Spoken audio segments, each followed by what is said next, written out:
तो आज हम पढ़ेंगे क्लास 10 के सिस्टी का चैप्टर वाटर रिसोर्सेज। देखिए एक्चुअल में वाटर रिसोर्सेज क्या होता है। सबसे पहली बात, वाटर क्या होता है और वाटर हमारी दुनिया के अंदर कितना है। 3/4 part of the earth covered with water, यानी दुनिया का जो 3/4 भाग है वो सिर्फ पानी से घिरा है। यानी कि एक पिज्जा अगर आप खरीदते हो उसके 4 टुकड़े करो तो 3 टुकड़ा पानी है, एक टुकड़े में हम लोग रह रहे हैं जो कि लैंड वाला पार्ट है। 96.5% of world water found in ocean, यानी दुनिया का जो 96.5 पानी है वो सिर्फ और सिर्फ ओशन के अंदर पाया जाता है। 2.5% exist in the form of fresh water, यानी कि जो 2.5% आपका जो वाटर है वो फ्रेश वाटर के फॉर्म में एग्जिस्ट करता है। 70% of fresh water exist as ice sheet and glacier, यानी जो 70% आपका फ्रेश वाटर है वो अब भी आइस शीट और ग्लेशियर की फॉर्म में एकदम जमा हुआ खड़ा हो रखा है, यानी कि वो लिक्विड फॉर्म में नहीं है। Less than 30% is stored as ground water, 30% से भी कम में आपका जो फ्रेश वाटर है वो ग्राउंड वाटर के अंदर जो है वो एग्जिस्ट है। India receive 4% of world precipitation, यानी कि इंडिया के अंदर वर्ल्ड में मान लो वर्ल्ड में अगर 100% बारिश होती है तो इंडिया के अंदर 4% जो है वो दुनिया के हिसाब से 4% बारिश होती है। India rank 133 in the term of precipitation, यानी कि इंडिया 133 रैंक पर आता है दुनिया में बरसात होने की रैंक में। अब आ जाते हैं आपके वाटर स्कार्सिटी पे। अब ये टॉपिक आपका इंपॉर्टेंट है। तो सबसे पहली बात, water scarcity and the need for water conservation and management. सबसे पहला पॉइंट है, the moment we speak of water shortage we immediately associate it with region having low rainfall और those that are drought prone, यानी कि हम water scarcity water shortage कब कहते हैं, जहां पर कम बरसात हुई हो यानी कि लो रेनफॉल, या फिर वहां पे सूखा पड़ा हो, बरसात ही ना हुई हो। यानी कि स्कार्सिटी का एक्चुअल मतलब होता है किसी भी चीज की कमी का होना। अगर किसी बंदे के पास खाना नहीं है तो हम उसको कहेंगे फूड स्कार्सिटी है उसके पास। अगर किसी के पास पैसे नहीं तो हम कहेंगे मनी स्कार्सिटी है। मतलब किसी भी चीज की कमी को होना यानी कि स्कार्सिटी कहलाता है, कमी कहलाता है। वैसे जहां पर बरसात ना हुई हो, जहां पर सूखा पड़ा हो, वहां पर हम लोग कहते हैं वाटर की जब वो शॉर्टेज होती है, यानी कि वाटर स्कार्सिटी है। Second, the availability of water resources various over space and time mainly due to the variation in seasonal and annual perception but water scarcity in most cases. इसको पहले समझा देता हूं। यानी कि यहाँ पे कहा गया है कि वाटर रिसोर्सेज का एक्चुअल मतलब क्या होता है, जहां पर स्पेस और टाइम और सीजन और एनुअल परसेप्शन, यानी कि जो आपकी साल भर में बरसात होती है इसके हिसाब से, जहां पर टाइम से बरसात हो जाती है, जहाँ पर हर जगह के हिसाब से, हर समय के हिसाब से, हर लोगों के हिसाब से पानी अच्छे से जमा होता है, वो होता है वाटर रिसोर्सेज की पूर्ति। वहाँ पर पूरा भरा पूरा सब चीज़ एकदम कंप्लीट है, वो होता है आपका वाटर रिसोर्सेज। बट वाटर की स्कार्सिटी कब आती है, वाटर की स्कार्सिटी हम तब मानेंगे जहाँ पर एक्सप्लोरेशन हो, यानी कि वहाँ पर आपकी बिल्कुल एकदम जो है सूखा पड़ा हो, कमी हो, एक्सेसिव यूज़ हो, बहुत ज़्यादा यूज़ होता है, या फिर unequal access to water among different social group, यानी कि जो बड़ी जाति वाले हैं वो कहते हैं कि हम इस कुएं से पानी निकालेंगे और एक ही कुआं है, आपको सिर्फ 5 मिनट के लिए हम लोग कहीं पानी गिरा देंगे तो ले लेना। इस तरीके से जो अलग अलग सोशल ग्रुप है, इस हिसाब से जो अनइक्वल एक्सेस होता है वाटर का, वहाँ पर होती है हमारी मेनली वाटर स्कार्सिटी। थर्ड है आपका, water scarcity may be an outcome to large and growing population and consequent greater demand for water and unequal access to it. यानी कि वाटर स्कार्सिटी क्यों होता है, एक्चुअल में यहाँ पर हमारी जो पॉपुलेशन है वो बढ़ रही है, लार्ज हो रही है, ग्रेटर डिमांड है, ज़्यादा डिमांड है, वाटर हमारे पास लिमिटेड है, जो फ्रेश वाटर है वो लिमिटेड है। हमारे पास 3/4 पानी तो है बट पीने लायक सिर्फ 70% पानी है, वो भी 2.5% पानी में से पूरी दुनिया के। ये समझ जाओ तो यार हमारी जो पॉपुलेशन है वो इतनी ज़्यादा बढ़ रही है कि जिस हिसाब से अनइक्वल एक्सेस हो रहा है, हर बंदे को उसके हक का पानी जो है वो नहीं मिल पा रहा है। A large population means more water not only for domestic use but also to produce more food. Large population की वजह से हमें ज़्यादा यूज़ की ज़रूरत होती है नहाने के लिए, डोमेस्टिक यूज़ और खाना बनाने के लिए भी, क्योंकि देखो जितने ज़्यादा पॉपुलेशन होगी, अगर हम आज से 200 साल पहले चलें, ठीक है, अगर हम आज से 200 साल पहले चले और मैं अगर आपसे तब कहता कि यार एक दिन ना पानी बिकेगा, आप कहते हो भाई पागल हो गया है, पानी देख, ये देख, ये देख, टंकी देख, टंकी में पानी गिर रहा है, टंकी में देख, अबे ये देख ना पानी की नदी के पास जाकर पिया, इतना सारा पानी पड़ा हुआ है, तू कैसे बेच सकता है पानी। बट आज के टाइम पे पानी बिक रहा है। एक टाइम ऐसा आएगा कि हम जो टंकी में पानी भर रहे हैं, जो नदी के अंदर आप पानी देख रहे हो, उसके ऊपर भी पैसा लग जाएगा कि इस नदी से पानी पीना है तो पहले 50 रुपये निकालो, 5 रुपये निकालो, 10 रुपये निकालो, तब आपको जा करके पानी जो है वो मिलेगा। फिफ्थ है आपका, Hence, to facilitate higher food grains production, water resources are being over exploited to expand irrigation areas and dry season agriculture. यानी कि जो हमारी पॉपुलेशन इंक्रीज हो रही है तो उस हिसाब से हमें जो खाना है, ग्रेन्स है, उसको उगाने के लिए ज़्यादा वाटर की ज़रूरत पड़ती है, जिसके कारण हमारा जो एक्सप्लॉइट हो रहा है, ज़्यादा पानी खर्चा हो रहा है, ज़्यादा इरिगेशन करनी पड़ी, ज़्यादा सिंचाई करनी पड़ रही है। जो ड्राई जगह थी, जो सूखी जगह थी, उसको भी एग्रीकल्चर के लिए बनाने के लिए, जैसे मान लो कोई सूखी जगह है, बहुत दिनों से सूखी पड़ी है, बट अगर हमारी पॉपुलेशन बढ़ रही है तो सूखी जगह को भी हम लोग जो है फसल उगाने के लिए यूज़ करेंगे। तो पहले सूखी जगह के अंदर खूब पानी भरा जाएगा, खूब पानी भरा जाएगा, खूब सूखेगा पानी। जब वो पानी जब पूरा लबालब भरेगा तभी तो वो सूखी जगह थोड़ी सी नम होगी, तब जा करके वहाँ पे कोई एग्रीकल्चर जो है वो उग सकता है। तो उसमें भी बहुत ज़्यादा पानी वेस्ट होगा। Post independent India witnessed intensive industrialisation urbanisation creating vast opportunity for us. यानी कि इंडिपेंडेंस होने के बाद, यानी कि जो हमारा देश आज़ाद हुआ उसके बाद इंडस्ट्रियलाइजेशन बढ़ी, अर्बनाइजेशन बढ़ी, शहरों की जो है क्षेत्र बढ़े, क्रिएटिंग वास्ट अपॉर्चुनिटी, और ज़्यादा अपॉर्चुनिटी जो है वो बढ़ने लगी। इसके कारण भी हमारा जो है वाटर ज़्यादा खपने लगा, ज़्यादा यूज़ होने लगा। The ever increasing number of industry has made matter worse by exerting pressure on existing fresh water. यानी कि जैसे जैसे इंडस्ट्रीज बढ़ने लगी, जो हमारा फ्रेश वाटर था उसके ऊपर इतना ज़्यादा प्रेशर आने लगा कि वो गंदे भी होने लगे, ख़राब भी होने लगे, क्योंकि कचरा डालने लगे ये इंडस्ट्री वाले, उसका यूज़ करने लगे। और सबसे इम्पॉर्टेंट बात, इंडस्ट्रीज़ को चलाने के लिए जो पावर की ज़रूरत पड़ती है, जो इलेक्ट्रिसिटी की ज़रूरत पड़ती है, वो भी आपके वाटर से निकलती है, जो कि हाइड्रो इलेक्ट्रिक पावर कही जाती है। हाइड्रो इलेक्ट्रिक यानी कि हाइड्रो मीन्स आपके पानी से रिलेटेड, और इलेक्ट्रिक का मीन्स उससे निकलने वाली बिजली। तो उससे निकलने वाली बिजली 22% है हमारी टोटल इंडिया के अंदर जो बिजली जाती है, 22% हमारा सिर्फ हाइड्रो इलेक्ट्रिक एनर्जी है। और जब इंडस्ट्रीज़ और इंक्रीज़ हो रही है, पॉपुलेशन और इंक्रीज़ हो रही है, उसकी वजह से हमें और ज़्यादा पानी को बिजली के फॉर्म में कन्वर्ट करना पड़ेगा, और हमारा जो फ्रेश वाटर है वो खर्चा होगा और डेफिनेटली होगा। Multipurpose river project and integrated water resources management. मैं आपको समझाने की कोशिश करता हूँ। सबसे पहली बात यहाँ पे लिखी है आर्कियोलॉजिकल एंड हिस्टोरिकल रिकॉर्ड्स, यानी कि हमारे इतिहास में भी लिखा गया है कि हम पहले से ही ना पानी को रिजर्व करते आ रहे हैं, पानी को सेव करते आ रहे हैं।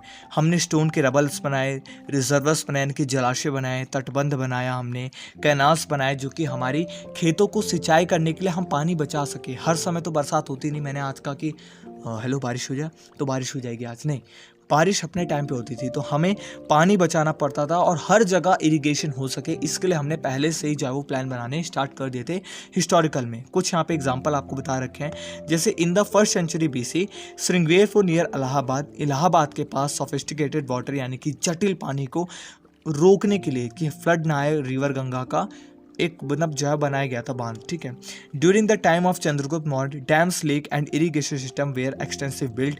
यानी कि जो चंद्रगुप्त मौर्य का टाइम है उस टाइम पे डैम्स बने थे, बहुत सारे नए नए लेक्स बने थे आपके। इरिगेशन यानी कि जो सिंचाई के लिए जो सिस्टम होता है उसके लिए भी अलग अलग तरीक़ों से कुछ ना कुछ जो है वाटर को बनाया गया था, और एक्सटेंसिवली बिल्ट हुए थे, यानी कि बहुत ज़्यादा मात्रा में बिल्ट हुए थे। Evidence of sophisticated irrigation work have also been found in Kalinga. मतलब वही चीज़ है कि सोफिस्टिकेटेड वाटर को इरिगेशन की फॉर्म में यूज़ करना, यानी कि जो जटिल पानी है, जो मतलब रोका नहीं जा सकता जिस बहाव के पानी को, उस टाइप के पानी को जो है वो यूज़ करना इरिगेशन में, सिंचाई में, वो कलिंगा में, नागार्जुन कोंडा में, बैनूर में, कोल्हापुर में, एक्सेट्रा हर जगह जो है वो हमारे पास रिसोर्सेज थे।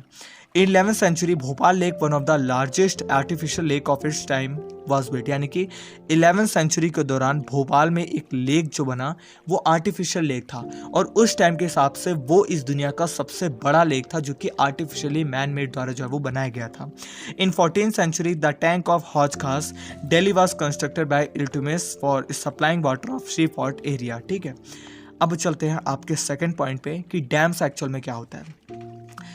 Dams were traditionally built to impound river and rainwater that could be used later to irrigate agriculture field। यानी कि डैम्स आपके पुराने टाइम में भी इसलिए बनाए गए थे कि हम अपने रेन वाटर को रिजर्व कर सकें, बचा सकें, जिसे हम बाद में यूज़ कर पाएंगे एग्रीकल्चर यूज़ के लिए अपने खेतों में।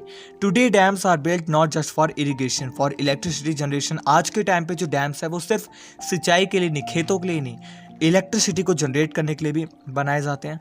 Water supply for domestic and industrial usage, यानी कि इंडस्ट्री के लिए यूज़ के लिए भी, हमारे नहाने धोने के लिए यूज़ के लिए भी डैम्स बनाए जाते हैं, फ्लड को कंट्रोल करने के लिए बनाए जाते हैं, recreation, inland navigation, fish breeding, अलग अलग टाइप के जो है वो डैम के आज के टाइम पे जो है वो यूज़ हो चुके हैं। फोर्थ है आपका, dams are now referred as the impound water is integrated with an another, यानी कि जो हमारा डैम है वो इसलिए बनाया जाता है कि हम एक पानी के बहाव को दूसरी नदी के साथ जो है वो जोड़ सकते हैं। जैसे मैं कहता हूँ गंगा जमुना सरस्वती एक साथ मिल जाती है एक टाइम पे, तो वैसे हमारे जो डैम्स है वो आज भी बहुत सारी नदियों को जो है वो एक करने का जो है वो काम करते हैं अपने अपने तरीके से।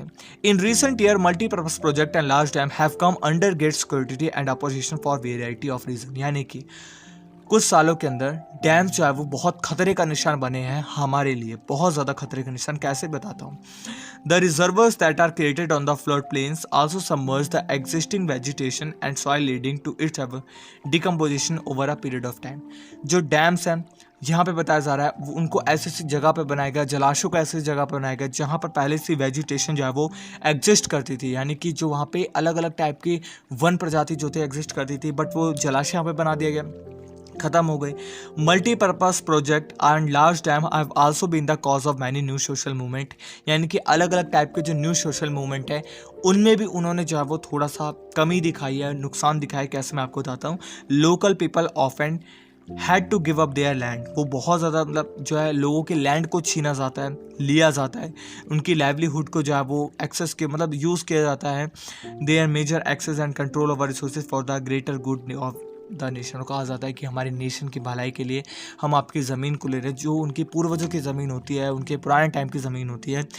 Irrigation has also change the cropping pattern of many region with farmer shifting to the water intensive and commercial crop, यानी इरीगेशन के प्रोसेस चेंज हो गए, क्रॉपिंग पैटर्न बदल गए, फार्मर वाटर को ज़्यादा यूज़ करने लगे अपने कमर्शियल क्रॉप को उगाने में। At the same time it has transfer to the social landscape increasing the social gap between the rich land owner and the landless poor. ये हर एक कंडीशन में अलग अलग कंडीशन के हिसाब से हो सकता है किसी जगह पे जिनकी ज़मीन छीन गई उनको कम पैसे मिले, उसमें उनको गुजारा नहीं हो रहा तो उनको बड़े लैंड ओनर के पास जाना पड़ जाए, उनकी खेती में काम करना पड़ेगा, वो एंटर, तो बहुत सारी कंडीशन में जो है वो ये भी डैम्स का जो है वो गलत जो है वो हम ऑब्जेक्टिव जो सोचे थे वो नहीं हो पाया। Most of the objection to the project across due to their failure to achieve the purpose for which they are built, यानी कि जिस पर्पस के हिसाब से हमने बिल्ड किया था डैम को, वो आज के टाइम पे कहीं कहीं जगह पे दिख रहा है कि यार पूरा नहीं हो पा रहा, हमने जो सोच के बिल्ड किया था वो नहीं हो रहा, वो उसके अलावा कुछ और ही हो रहा है। Ironically, the dam that were constructed to control flood have triggered floods due to sedimentation in the reservoir, यानी कि हमने डैम्स को बनाया था क्या, फ्लड को कंट्रोल करने के लिए, बट आज के टाइम पे वही जो डैम है उसको फ्लड के लिए जो है वो ट्रिगर भी मतलब माना जाता है कि डैम ही ये रीज़न था जिसकी वजह से यहाँ पर बाढ़ आई। होता है कहीं कहीं जगह पर, जैसे दिल्ली के अंदर बाढ़ आई थी तो डैम का पानी छोड़ना पड़ गया। तो बहुत अलग अलग कंडीशन आप मान के चलो कि यार हर एक कंडीशन में आप समझ मतलब अलग अलग कंडीशन में जो आपके पेपर में ज़्यादा नहीं आएगा, ज़्यादा दिमाग मत लगाओ। Moreover the big dams have mostly been unsuccessful in controlling flood at the time of excessive rainfall, यानी कि बहुत ज़्यादा जब बरसात होने लगती है तो जो बड़े बड़े डैम्स हैं वो भी हमारे अनसक्सेसफुल हो जाते हैं फ्लड को कंट्रोल करने में, जैसे दिल्ली के अंदर अभी के टाइम पर हुआ था 2023 में, अगर आप देख रहे हो तो बता रहा हूँ, ठीक है। रेन वाटर हार्वेस्टिंग क्या है? Many through that given the disadvantage and rising resistance against the multi-purpose project, यानी कि हमने डिसएडवांटेज और जो आपके बहुत सारी जो कमियां हैं डैम्स की वो गिनवा दी, जिसके अंदर हम जो है वो रेन वाटर को एग्जिस्ट करते थे, वाटर को एग्जिस्ट करते थे, वाटर को सेव करते थे, बट लोगों ने इसी चीज़ को कंसीडर करते हुए कुछ कुछ अलग अलग तरीके निकाले। क्या निकाले? People had in depth knowledge of rainfall, regimes and soil types, develop wide ranging technique to harvest rain water, यानी कि लोगों ने इन डेप्थ नॉलेज रेनफॉल की रखते हुए कुछ कुछ नई तकनीक निकाली कि हम किस तरीके से रेन वाटर को जो है वो हार्वेस्ट कर सकते हैं, ग्राउंड वाटर को कैसे यूज़ कर सकते हैं और फ्लड वाटर को भी हम कैसे जो है वो यूज़ कर सकते हैं। तो यहाँ पे सबसे पहला in hill and mountains regions people built diversion channel like the guls and kuls of the western Himalayas and agriculture, यानी कि लोगों ने हिल्स पे और माउंटेन्स के अंदर कुल्स और गुल्स नाम के कुछ ऐसे जलाशय बनाए जहाँ पर वो पानी को जो है वो इकट्ठा करते थे अपने एग्रीकल्चर को उगाने के लिए, खेती को उगाने के लिए। Roof top rain water harvesting was commonly practice to store drinking water, यानी कि छत के ऊपर एक छेद करके और ज़मीन में एक मतलब घर के नीचे एक टैंक बना के वहाँ पर सारे पानी को इकट्ठा करना कि जैसे यहाँ पे बरसात हो रही तो सारा पानी इस पाइप से जाएगा, इस टैंक में इकट्ठा हो जाएगा और उसको हम पीने के लिए यूज़ करेंगे। इसको भी जो है यहाँ पे roof top rain water harvesting के लिए जो है वो यूज़ करने लगे। In the semi arid regions of Rajasthan, particular in Bikaner, Phalodi, Barmer, almost all the houses traditionally had underground tank for storing drinking water. यानी कि राजस्थान के अंदर आप ज़्यादा पाओगे, दिल्ली और मुंबई जैसे शहरों में तो बहुत कम होता है कि बीकानेर, फलौदी, बाड़मेर इन जगहों पे हम जो है वो पानी को इकट्ठा करते हैं, रेन वाटर हार्वेस्ट करते हैं अपने घर के नीचे टैंक बना करके। They were connected to the sloping roof of the house through a pipe. मैंने आपको बता दिया ऊपर एक पाइप लगी होती है जिसके कारण पानी जो है वो टैंक के अंदर इकट्ठा होता है। Rain falling on the roof top would travel down to the pipe was stored in this underground tank, आपको बता दिया। The rain water can be stored in the tank till the time the next rainfall, making it an extremely reliable source of drinking water when all the resources are dried up, particular in the summers. यानी कि ये rain water का पानी वो तब तक इकट्ठा रखते हैं जब तक कि अगली रेनफॉल ना हो जाए। और ये रेनफॉल का जो पानी है, जो ये पानी इकट्ठा करके रखते हैं, ये इनको तब काम आता है जब पूरी तरीके से सूख जाता है, एकदम से समर आ जाता है, गर्मी का मौसम आ जाता है, तब इस पानी को जो है वो पानी के लिए, पीने के लिए जो है वो यूज़ करते हैं। Rain water or palar pani as commonly preferred in this part is considered the purest form of natural water. पोलर होता है यहाँ पे, पालार ऐसे कुछ करके है पानी, पूलर नहीं है यहाँ पे, ठीक है। तो वो हम जो है उसको यहाँ पे पालर पानी कहते हैं कि प्योरेस्ट फॉर्म में नेचुरल वाटर को रिजर्व करना, ठीक है। तो यहाँ पर आपका पूरा का पूरा चैप्टर जो है वो कंप्लीट होता है वाटर रिसोर्सेज। मैंने रिवीजन के फॉर्म में आपको समझा दिया। अगर आपको वीडियो अच्छी लगी तो वीडियो को लाइक करो, और भी मैंने चैप्टर्स के डाल रखे हैं नीचे डाल करके आप